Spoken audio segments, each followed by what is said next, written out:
He has called you an idiot, a jerk, a wacko, a lowlife, among other choice insults. Verbal abuse is the president's strong suit, of course. But then again, when he says in response to you in your book that you're a, quote, warmonger, that all you, quote, wanted to do is drop bombs on everybody, is he correct about that? Because you backed the Iraq war, you called for the assassination of Gaddafi, you wanted a much bigger strike on Syria in 2018, you're on record calling for preemptive strikes against both Iran and North Korea. So I wonder, is Trump right about that for once, about his description of you? NBC is reporting today he's considering giving a speech to pull more troops out of Afghanistan, something I'm guessing you oppose there too. Yeah. Well, your question is about as simplistic as Trump's criticisms. So I don't think Trump was right in his characterization of me, nor are you in the 18 things you've listed. Each has a complex history behind it, which I'd be happy to discuss given the opportunity. But I think when you go after people using bumper stickers, you're going to have a pretty simple-minded discussion, which I try and avoid. So let's talk about the complex issues you said you wanted to discuss. You say in your book that unlike Mike Pompeo, who had to recant his support for the Iraq war during Senate confirmation hearings, you didn't have to because you were not confirmed by the Senate as National Security Advisor. And correct me if I'm wrong, you don't have any regrets. You never have apologized for the Iraq war, unlike a lot of other former supporters of it like Joe Biden. So what I'm wondering is, all those thousands of people who died in Iraq, all of those innocent Iraqi civilians, men, women, children, killed by U.S. airstrikes, some of them in massacres at Haditha, Mahmudiyah, Balad. None of those weigh on your conscience? None of those deaths ever keep you up at night?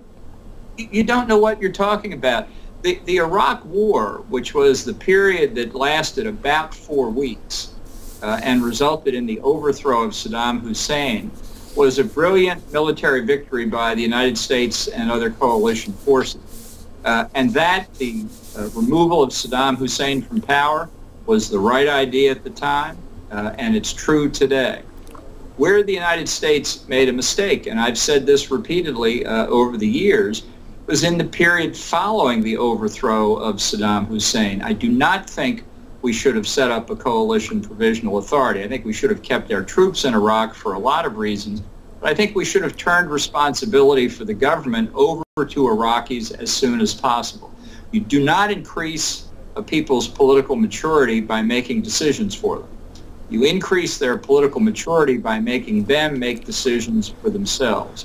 So people talk about the Iraq War as though it started in 2003 and lasted until 2011 when Obama withdrew everybody, as if every single decision in that 8-year period followed inevitably, unalterably, from the single decision to invade in 2003. And that's simply not right. You say it's simply not right, but the reality is hundreds of thousands of Iraqis died. There was torture, millions of refugees, and that did follow from the decision by George W. Bush, Dick Cheney, and others in the administration like yourself to invade Iraq. Hundreds of thousands of people died, and just to go back to my question, which you didn't answer, do those deaths never weigh on your conscience, was my question, which you didn't answer.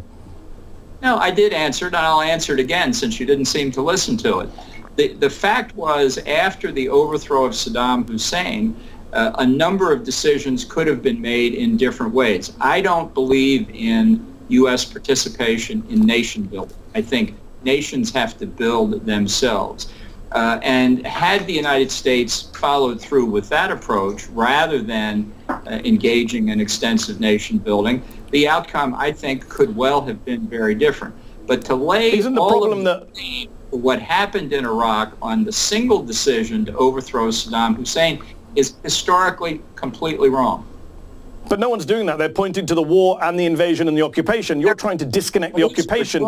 With respect, John Bolton, you weren't a pundit on Fox News then. You were in government. I don't remember you quitting in objection to the occupation. And the fact is that occupation, let me just finish my question and you come back in. That occupation produced thousands of dead, torture, refugees. Richard Clarke, who was White House counterterrorism czar at the time, shortly after 9/11, called it war crimes. Kofi Annan called the war illegal. I just wonder, do you ever worry that, you know, people have tried to do citizens arrests on you in the past. Do you ever worry you may have to face a court to answer for that war and that occupation for the war crimes that happened back then? Of course not, because what you're saying is completely ludicrous, and those who made those kinds of criticisms are not reflecting what actually happened. And I made clear in my first book, Surrender is Not an Option, that I was largely excluded from actual decision-making on Iraq by Colin Powell because he felt I had a different point of view than he did. So my observations here are from somebody who had a pretty good idea what was going on inside, didn't agree with it, but didn't have much influence over policy. I'm not trying to duck the issue, but you're making a grievous factual error when you attribute everything that came after the overthrow of Saddam to the U.S. decision to do that. That's called the post hoc ergo propter hoc fallacy. Look it up. Okay, while I look it up, let me just ask you that question one more time. You keep saying I'm not listening to you, but I've asked twice. I'll ask one third time because I want to talk about Iran and the nuclear deal. I know you have strong views there. Very quickly on Iraq, you have no regrets about the thousands of Iraqis who died in Iraq after the invasion. They never bother you, never keep you up at night, never weigh on your conscience. I didn't say that at all. And what I'm saying is that the actual casualties in the overthrow of Saddam Hussein... I understand that, but you're still not answering the question. It's a very simple question, yes or no. Do they weigh on your conscience? Because it's not, because you cannot attribute it causally to the U.S. invasion simply because it happened later. You're making assumptions about things. I'm asking a very simple question for you to answer, whether they weigh on your conscience. You don't seem to want to answer it. You're not letting me finish. You can say no and we'll move on. So I can't explain it because the interview is just about over. The fact is that much of the dissension and much of the casualties that happened inside Iraq after Saddam was overthrown were caused by Iran, by its intervention, its arming and training of Shia militia, by its fostering increased sectarian strife that eventually broke the country apart. Okay, you mentioned Iran. Let's just ask about the Iran deal.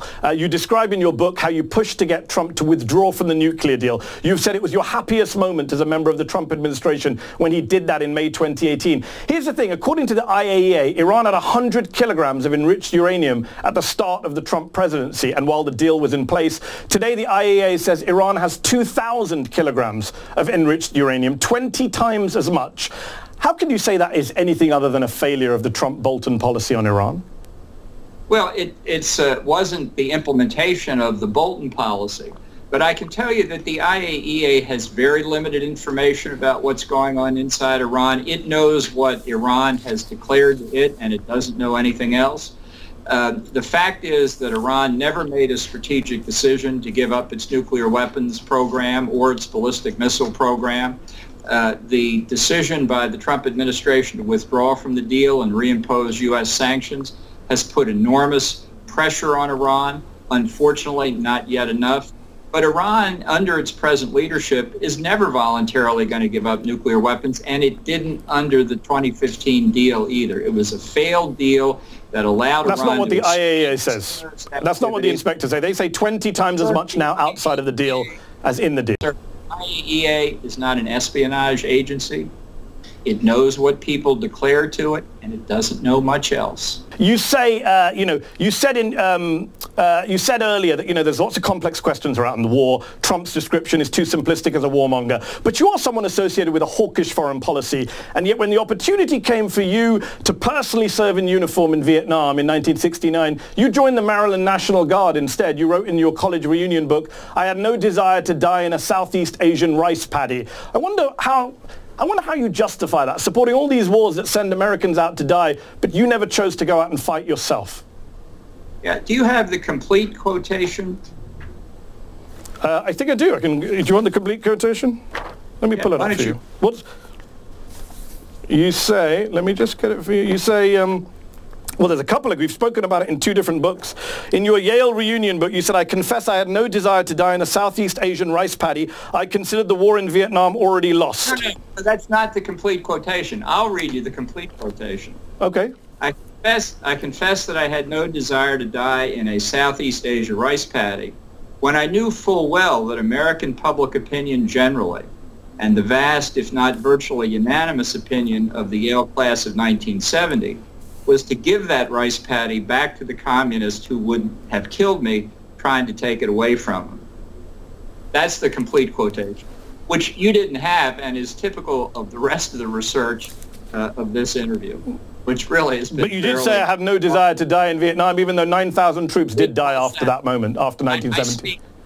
When I'm not interrupted, I speak in complete sentences, which I have just done.